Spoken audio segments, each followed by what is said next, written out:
使えない。ハサミある、ハサミ。 Do you have scissors? すごく Sealed really tight. 頑丈にパッキングされてます。おいしい。Good. お母さんこっち来て。 Mother, come quick. Here, try. 子供の頃はもっと臭かったんです。もっともっと臭い。When I was a child, it stank even more. I'm もう drooling. よだれが出てくる。 Why do certain smells move us to tears, while others repulse us? Do the codes that smells contain manipulate us? Humans are olfactory beings. We're surrounded by odor molecules that we incessantly inhale. But why? It is the only medium that directly enters the limbic system where emotions are created. Yet we seem determined to eliminate natural odors, in particular our own. We primarily trust our eyes, our ears, our understanding. Now, if we've never smelled an odor before we know what something is, before we have any concept of it, we initially have a response of like or dislike. People assume that humans have sort of gotten over olfaction, that somehow we don't use olfaction anymore. And I think that's obviously quite wrong. Over the course of their evolution, the members of the species Homo sapiens learned to keep away their nose from intense smells on the ground. Is this justified? Is the nose a vestige of times long past? Or an astonishing secret of our species?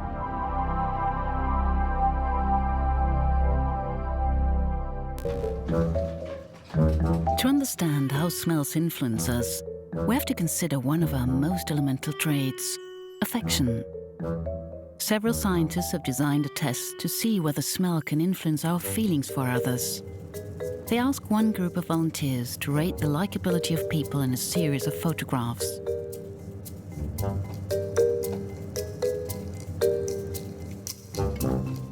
The scientists assigned the same task to the second group. But first, they exposed the volunteers to a scent, the smell of breast milk. Scientists think that children early on become familiar with the smell of vanilla from their mother's breast milk. These volunteers have not been informed in advance. They've no idea.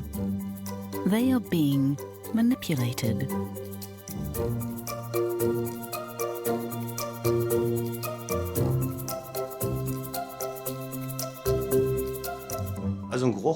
No, I didn't smell anything in the room. I didn't smell anything in the room. I couldn't say. No. Volunteers exposed to the vanilla scent found the unknown persons in the photos more likable. The word is conditioning. We link a smell with a pleasant experience. When we smell it later, we reactivate those positive emotions. What are these mysterious molecules that influence us so much?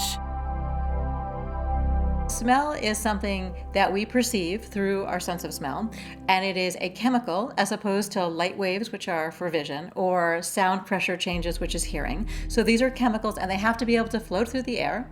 So they have to be volatile. They have to be of a certain weight and size. They're relatively small. And they also are what's called hydrophobic. That is to say, they're repellent to water. And they're sticky. They're lipophilic. So that means they stick to oily things. To make sense of scent molecules, we need to know their alphabet, the alphabet of smells. We inherit this alphabet from our DNA. Around 350 different genes, or about 1% of the human genome, are responsible for olfaction. These allow us to distinguish over 1 billion smells.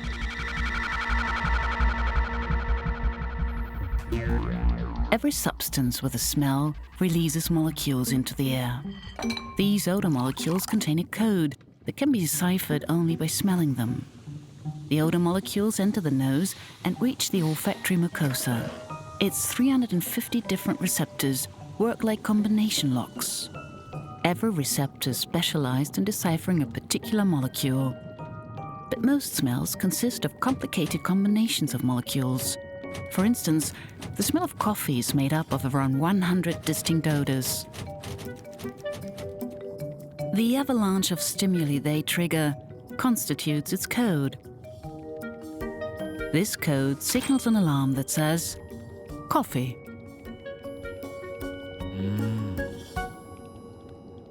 The earlier you learn how to smell, the better you are at it. It's like riding a bike or skiing. Children between the ages of 2 and 3 should be encouraged to practice smelling.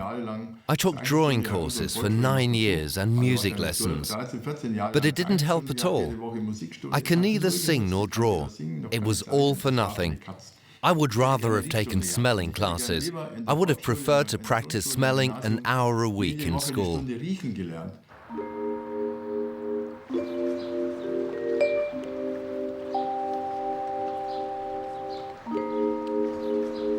The memories and emotions we experience in the early years of our life are forever linked with the odors that accompany them. These childhood memories and emotions can be reactivated decades later simply by smelling those odors again.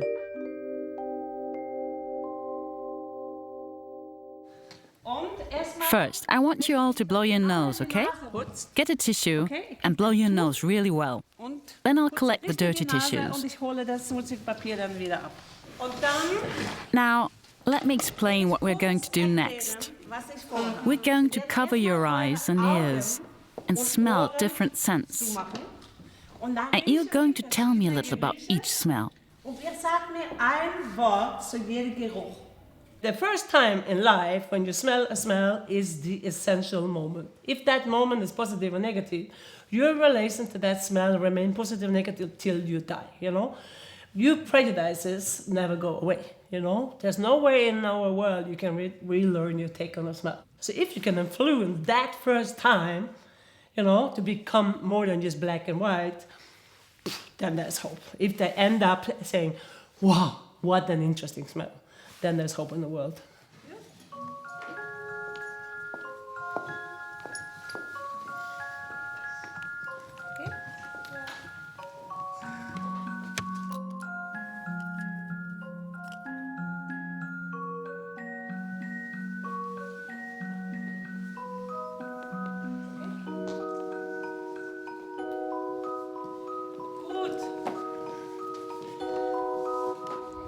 Okay, have you all smelled it now?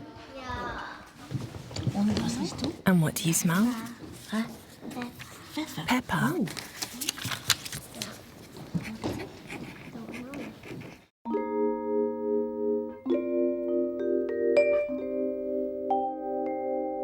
Ich rieche sehr gerne so Lotusblüte und Rosel.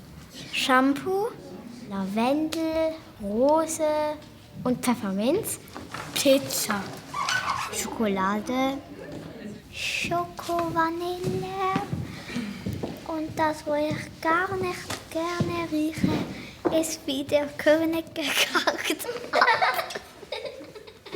Chocolate? No one likes poop.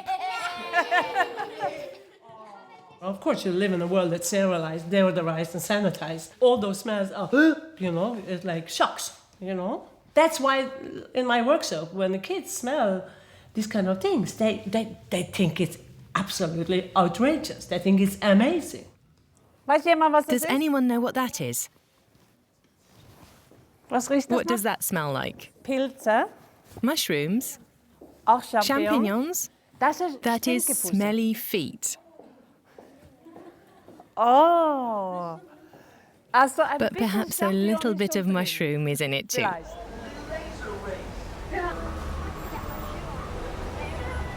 So welcome to the 40th annual Odor Eaters Rotten Sneaker Contest! Someone called me up and they said, would you like to be the celebrity judge this year of the National Rotten Sneakers Contest?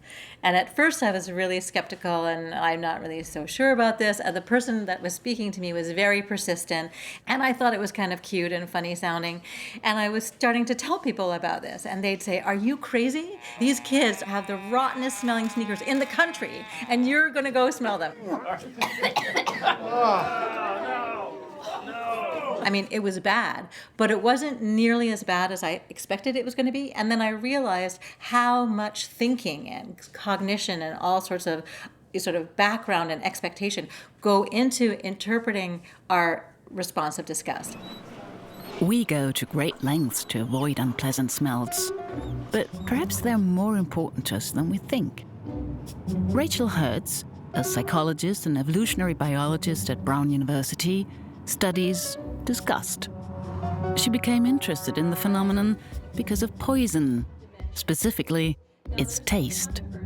Poison tastes bitter. What I just want to do is ask just like 3 of you at a time to do this so that I take some pictures of you while you're doing it. So just put it on your tongue. For how long? Just for like about 10 seconds.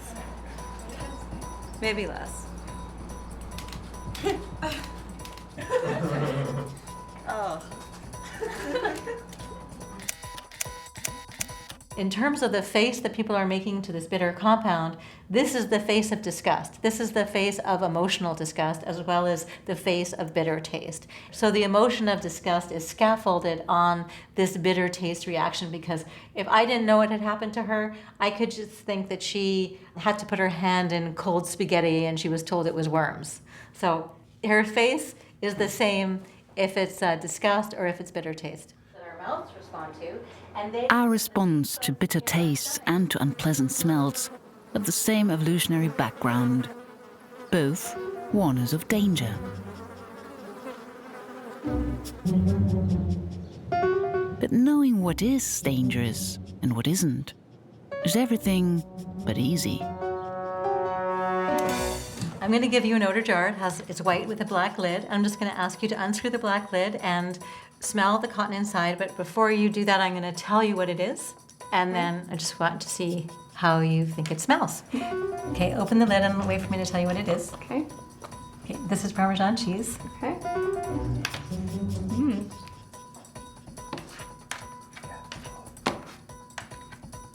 Just wait for me to say what it is, though, when you... Okay. Okay, this is vomit.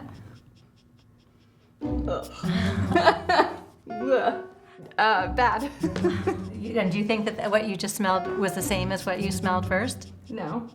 So you think they were totally different smells? Yeah. It's the same exact jar. No way. Yes. I just moved it from here to here. Really? Yes. I had a feeling it was going to be something like that. Now you just Really? demonstrated olfactory illusions in action. Where do our olfactory preferences come from? Where do our dislikes come from? Who decides? Do we all find the same things disgusting? おいしい。おいしい。はい。やだやだやだやだやだやだ。私がもう本当に好きな魚は草屋という魚を 腐らせたものです。 What I really like is kusaya, a type of fermented fish. It is soaked in brine and cured.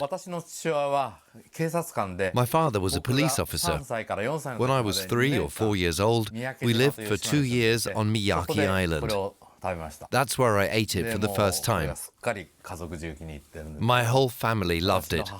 Only my mother and my own family can't stand it.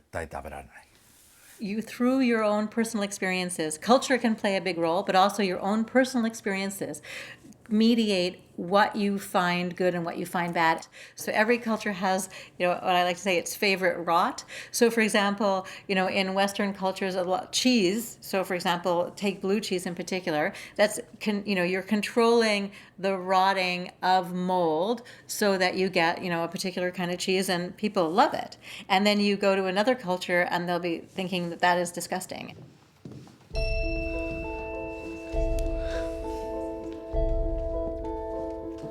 Disgust is a response that distinguishes humans from other species. Rachel Hertz thinks that this has to do with human evolution. As humans develop, they gradually spread over the entire planet. In the process, they repeatedly had to adjust to new local food supplies.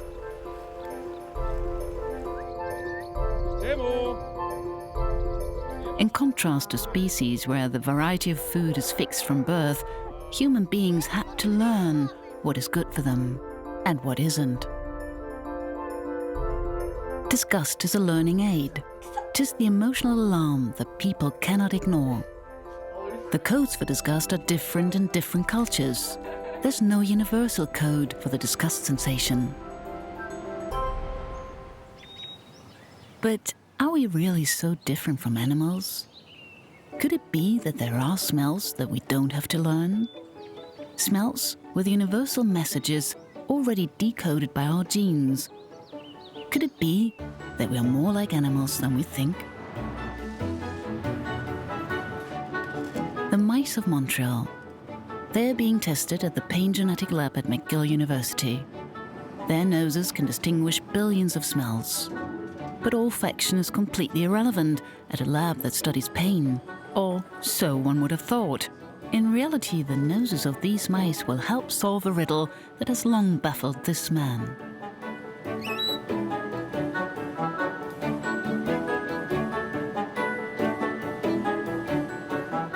A few times over the years, my students have come to me and said, I inject an inflammatory substance into a row of mice in this experiment, and they were supposed to, let's say, lick their paw. And I didn't see any paw licking, they would say to me, and I thought something was very, very wrong with the experiment.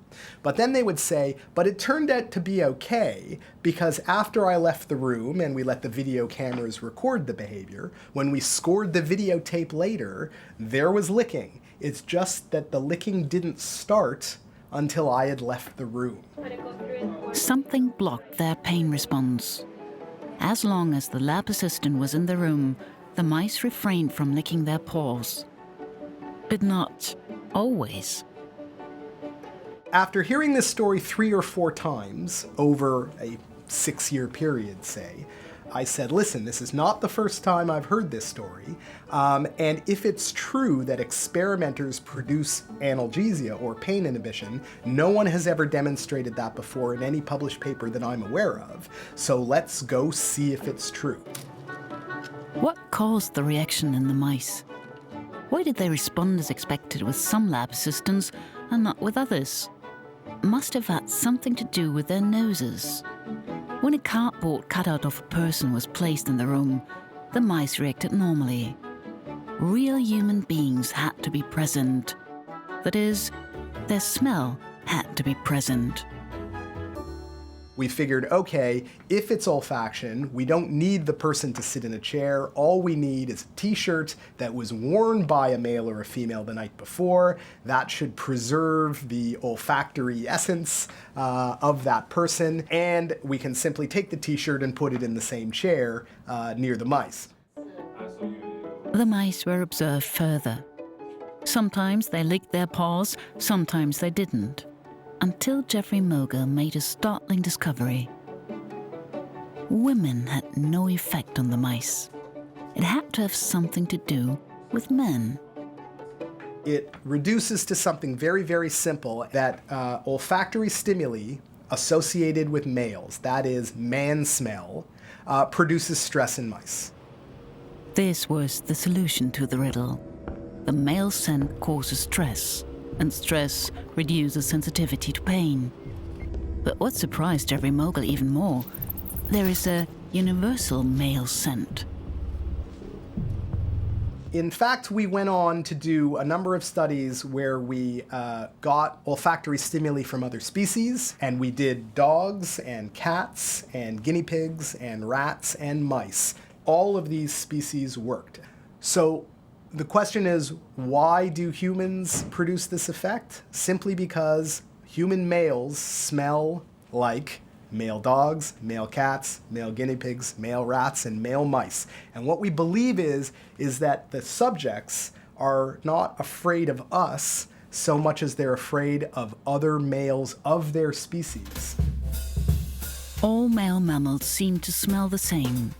But if the male scent is universal, shouldn't it trigger a similar reaction in humans as it does in mice? Jeffrey Moger's research focuses on pain.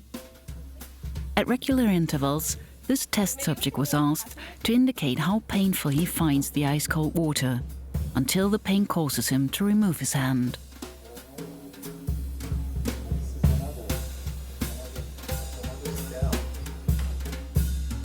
No. Yet, the subject feels hardly any pain. He, too, smells the male scent. This means stress. And stress means less pain.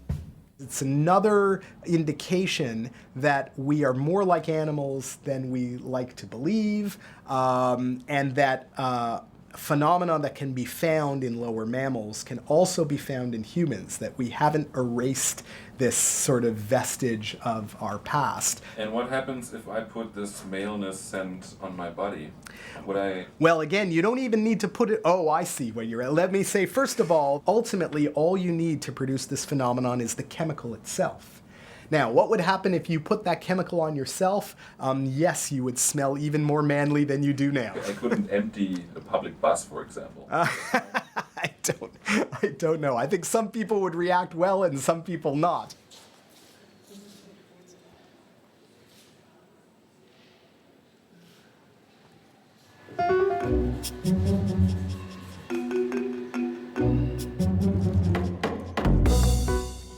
In these bottles, it's reproduced body sweat from anxious men. These men suffer from serious phobia towards other human beings. So I was curious to see, can I smell that someone is afraid? And the smell can only be activated by touching the surface of the wall. So you stay in front of this invisible portrait, you touch the surface, and you release the body sweat of a person.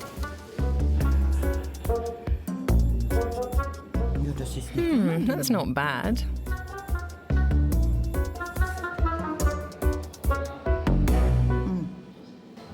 This is also someone who's afraid.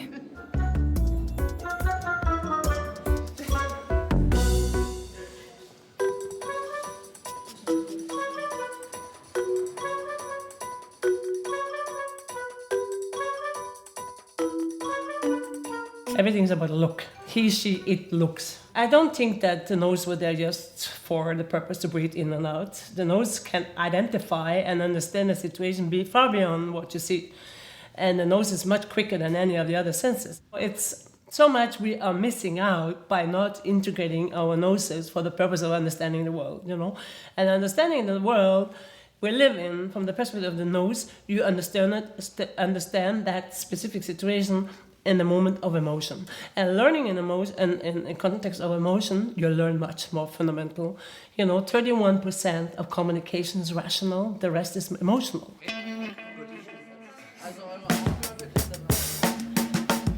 We decipher smells unconsciously in a place the understanding cannot access.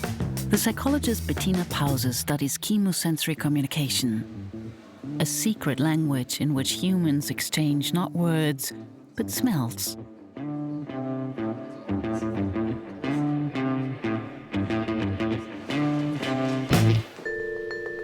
What do those smells tell us? What is their hidden message? No one knows their exact composition.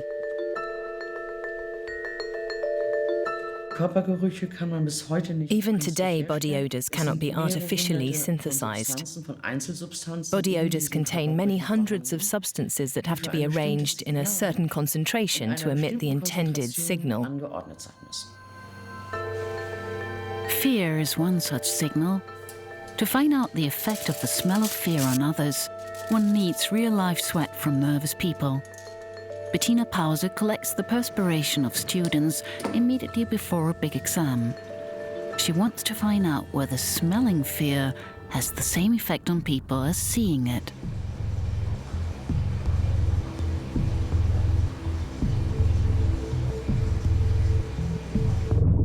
Scientists have shown that we tend to feel compassion for those in pain. The feeling is caused by mirror neurons, nerve cells activated by interpersonal experiences. When people have fear, those around them feel empathy. Bettina Pause is studying whether this sensation can be triggered through odor alone. Can we smell when someone is anxious?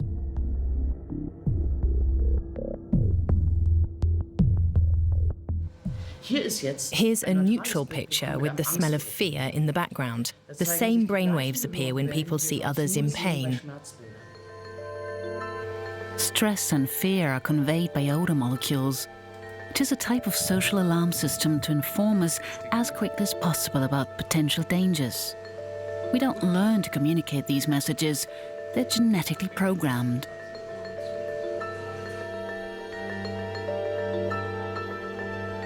Our body odors are like a secret language that we speak without noticing. Humans are constantly exchanging messages below the level of conscious perception.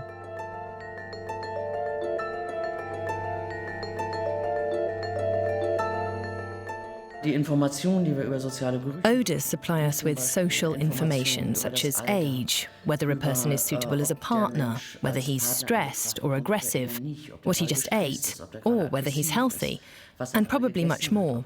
All these odors act on an unconscious level. This is why it took so long for researchers to study smell. We can't consciously talk about these signals and their effects. They're all subliminal processes.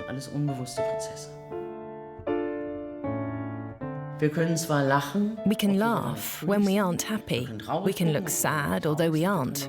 We can disguise our emotions pretty well, but no one on Earth can disguise his or her chemistry.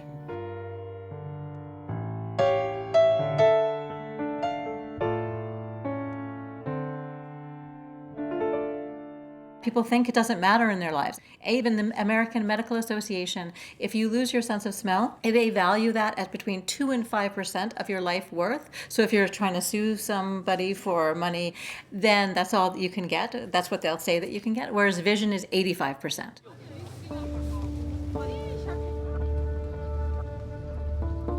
But what if we lose the sense American physicians consider least important? What if the invisible messages no longer arrive?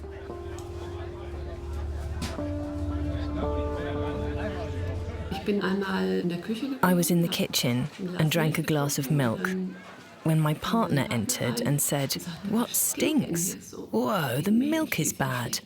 That's when I realized I had a serious problem. 5 times her sense of smell vanished. 5 times it returned. It's as if her entire olfactory system can mysteriously turn on and turn off. No one knows what causes it. Living without a sense of smell is very sobering. It's like living in a world without colours. You can see everything, you can touch and feel and hear, all the other senses are there, but how should I put it?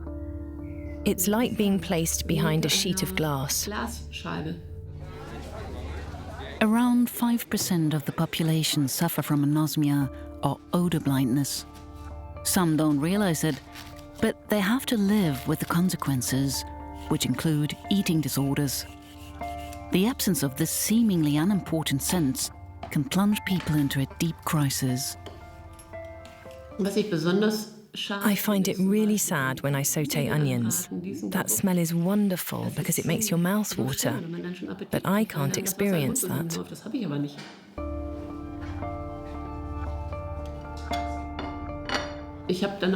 I've started eating sweeter food, though I don't really want to, but it's the only thing I can taste, because otherwise food tastes like cardboard. You only notice temperature and consistency. You don't care what you eat.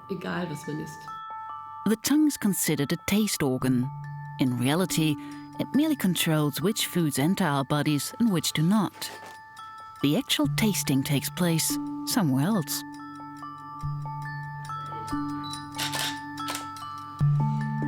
Thomas Hummel investigates noses and brains, and therefore he knows about the secret of good taste.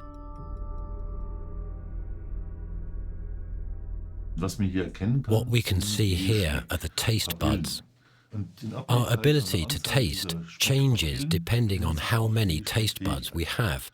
People who have more taste buds have a more sensitive palate. The tongue provides only a very rough assessment of our food. It perceives the strengths of the cardinal tastes: sweet, sour, salty, bitter, and umami. The fine differentiation of tastes occurs elsewhere. What we call taste occurs through molecules that are released while chewing. And these molecules come around the corner from the mouth, behind the soft palate, which closes off the oral cavity and enters the nose and is smelled here. Our olfactory system is also responsible for taste perception. And it harbors another secret as well. When I smell something, I'm immediately submerged in the situation. When I enter a gym and smell sweat, I'm a child at the sports hall again. But when I can't smell, the gym is nothing more than a building. It doesn't mean anything to me. Following the signals of our olfactory receptors leads us to the oldest part of the human brain. Therein lies the secret for the importance of smell. The nose is directly linked to our memories. Many people have memories associated with smells. The scent is like a key that unlocks memories. When people lose their sense of smell, it's as if they drop the key and the memories disappear. They are missing the key. They can no longer retrieve these emotions because they no longer perceive the smell that fits the lock. Unlike other sensory systems, such as sight and hearing, the olfactory bulb has a direct line to an unconscious region known as the limbic system. Here is where feelings originate and memories are stored. The electrical impulses from our olfactory bulb awaken deeply buried memories and power strong emotions. Only a fraction of this process reaches our conscious mind. Of all their effects, smells primarily work on our emotions.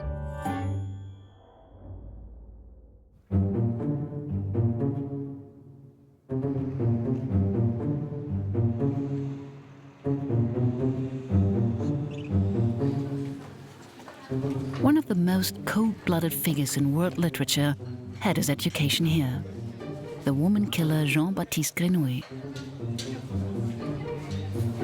The man had an outrageous idea. He wanted to devise a scent that would elicit the strongest emotions known to man.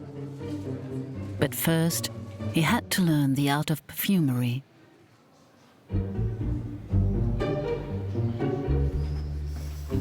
And then, he had to find fresh female bodies.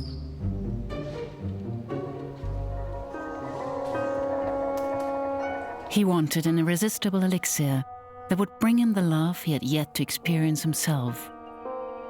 But concocting it required a murderous plan.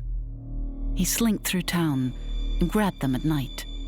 First, he killed them. Then, he extracted their olfactory essence. Jean-Baptiste Grenouille, qui n'avait pas d'odeur, était complètement invisible. Jean-Baptiste Grenouille, who didn't have a smell himself, was completely invisible to others.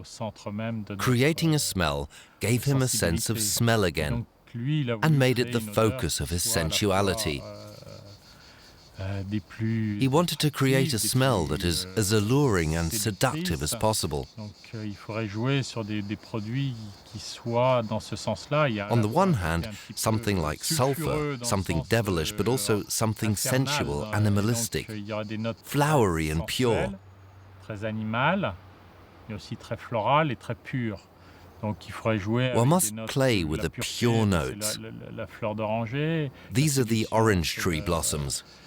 For seduction, it is roses. Jasmine, too, can have a devilish, hellish, animalistic side.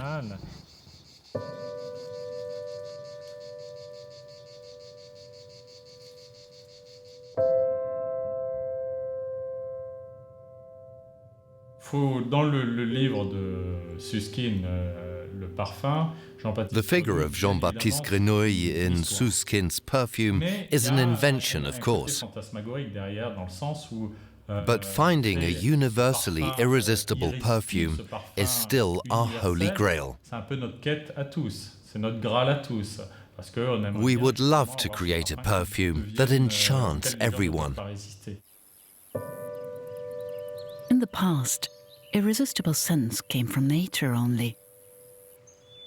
These scents carried unmistakable messages containing life's truths.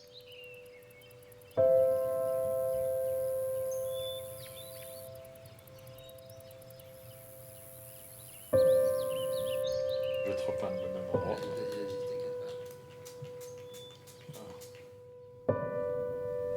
Qu'est-ce qu'on disait? Is that a new concoction? Ouais. J'en suis pas fier. I'm not proud of it. Très très belle.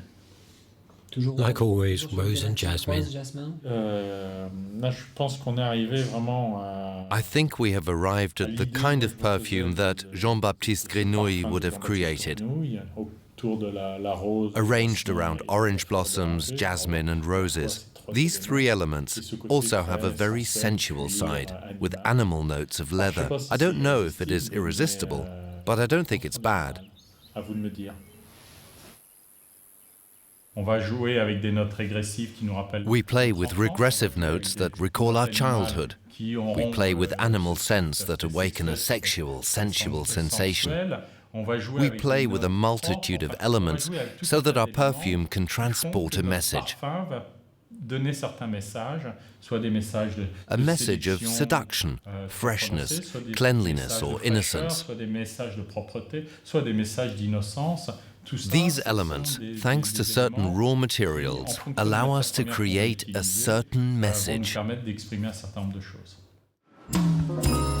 Wearing a synthetic fragrance is an insignia of modern man.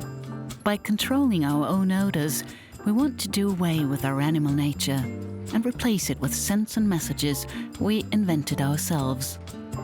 Enormous amounts of synthetic fragrances are produced each year. Fragrances we wear, or fragrances for things that we consume. The odor industry has built a billion-dollar business out of creating an artificially scented world.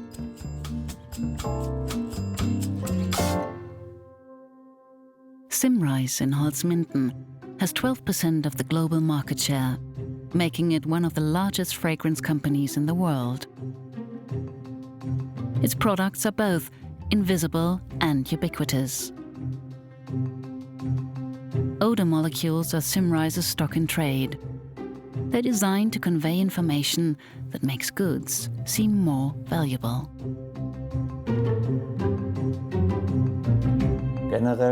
Generally, people are not aware how important olfaction is. They use a certain product and they don't know that it contains a certain scent. The palette of synthetic scents is virtually endless. They're added to cleaning agents and skincare products and to foods like sweets, yogurts, meat and baby food. They can also be found in leather products, cell phones and automobiles. Does what we smell bear any relation anymore to what we consume? And that is the exciting part. Here are two components. One smells green, like fresh cut grass. The other smells like the fair, like cotton candy. When I put them together in the right proportion, I get a third note that smells like strawberry. The link between smell and natural substance was severed long ago. Today, we're constantly bombarded with hundreds of synthetic scents. How we feel about the products we consume daily is shaped by odor molecules. They end up where their influence can fully unfold in the brain. Once a scent enters your nose, it does something to you. The scent doesn't change you radically, but it may lead to an unconscious change in behavior. What if this man could change people's behaviors through smell alone? He would hold the key to overwhelming power. For all intents and purposes, one can try to translate any attribute, trust, trustworthiness, intimacy, or whatever, into a scent. It is the only medium that immediately passes into the limbic system where emotions originate. If we think about it, we need to ask, why shouldn't we? One scent even influences our hormone levels. The scent is called hedione. It's the smell of success. Some molecules exert a fascinating power. For instance, hedione and isoe-super have very interesting effects. Hedione works much like a pheromone. It has a magnetic effect. As for isoe-super, scientific studies have shown that it increases empathy and generosity. These are substances that are in demand and could be beneficial in many applications.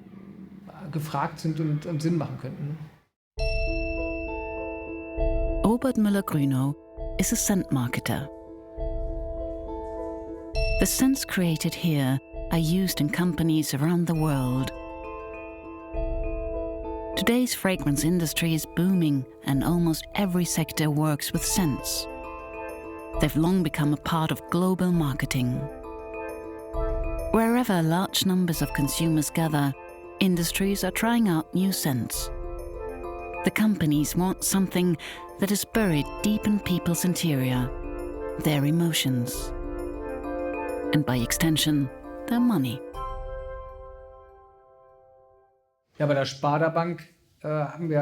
our meeting with Sparda Bank, the message was clear. Capture the values that represent the bank. Our job was to create a scent that says hello. This message is based on 6 brand values. We told our partners to make a scent that smells like integrity, professionalism and reason, but also intimacy, love of life and dynamism. And with that, they got started. I beg your pardon?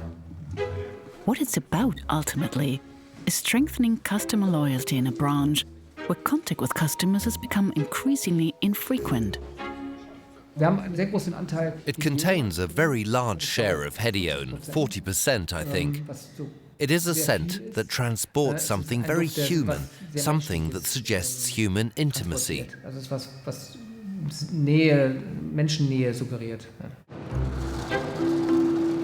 Hedione activates a pheromone receptor in humans. Pheromones are chemical messengers that human beings exchange to, say, sense affection. There's no scientific study showing that one scent is good against depression, another increases purchase intention, a third is good for thyroid disorders or fear or who knows what. All those claims come from industry people. I don't know any scientific literature that supports them. What is proven is that there are smells that are calming and smells that excite us. That's all. So, is it all just a gimmick? What is certain is that companies are banking on these invisible molecules, and they aren't waiting for science to catch up. They've decided to forge ahead alone. Strikes, delays, expensive tickets. Railway systems everywhere are a headache to passengers. We want to positively influence those who travel with us by making sure that they feel comfortable. Nämlich, dass sich wohlfühlt. Also das ist durchaus das Ziel einer Beeinflussung im positiven Sinne. You know that we have air conditioning on board. When the train gets too hot, we turn it on. This is also an intentional, conscious bid to influence people, one that everyone notices. A scent could be used to do the same thing. Passengers aren't given a choice whether or not to smell the scent. Its potential benefits are too good to pass up.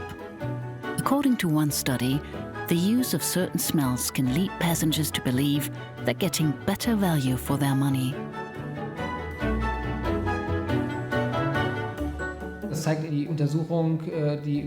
This is shown in a study conducted over several years by the Institute of Marketing at the University of Munich. It found that when facing an annoying situation, such as lateness, people assess the situation better and are less critical in a well-scented compartment compared with those in an unscented compartment. The economic potential of olfactory magic formulas like these is enormous. Using smell to manipulate people's emotions and generate sympathy is no longer reserved for murderous characters from fiction. Smell's mysterious power has piqued the general interest, and that includes science. What if there were more to smell than we think? What if we smell not only through our noses? This man made a revolutionary discovery. For that, he had to question the findings of two American scientists who in 2004 had received the Nobel Prize for identifying human olfactory receptors. These Nobel Prize winners said that the sensors or receptors for olfactory perception are in the nose and nowhere else. And that is simply wrong. Hans Hatt and his colleagues heard about a strange phenomenon. Belgian researchers had found traces of olfactory receptors in the testicles of mice and rats. Hatt examined the human testicles for similar signs. Then came his revolutionary discovery. Sperm cells have a sense of smell. They do not have a nose, but they possess olfactory receptors. The path of the egg cell is far and dark, yet there's a smell that leads the way: lily of the valley. The scent of lily of the valley is the egg cell's perfume, and it attracts sperm cells like a magnet. As soon as they smell it, they've only one goal: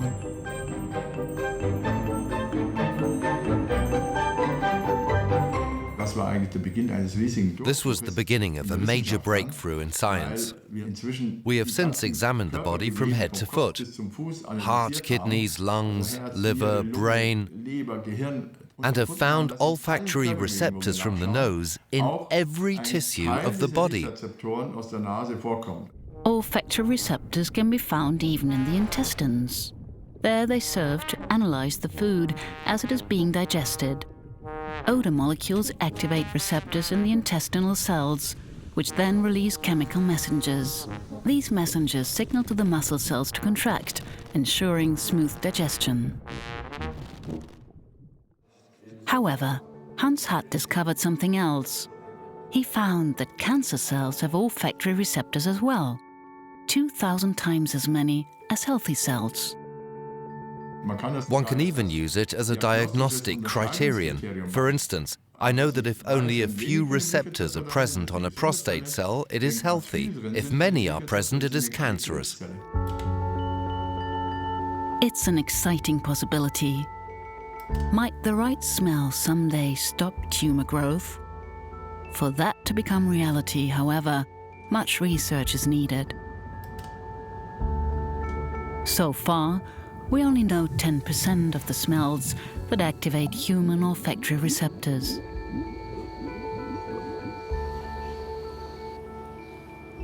A lot of dogs have left their marks here. Interesting combination. And here's some humans. Sissel Tollers collects smells. If she can't take the source with her, or if she'd prefer not to, she simply captures the air around it.